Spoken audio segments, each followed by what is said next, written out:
Lead at 5 under to 18. Somehow go right. Thomas's approach on its way, and oh, he got lucky. Thomas's approach, which hit a rock. At this point, looks like he might get lucky. This has. Don't do it. Don't do it. Laces are coming up. Oh, here we go. It looks like he can get steep on the ball and jam it into the face of the hill on the other side of the creek.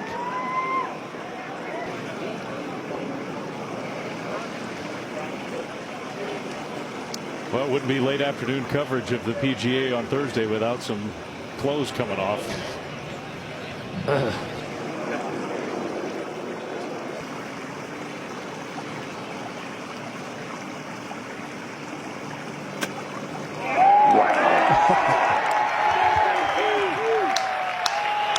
That's incredible.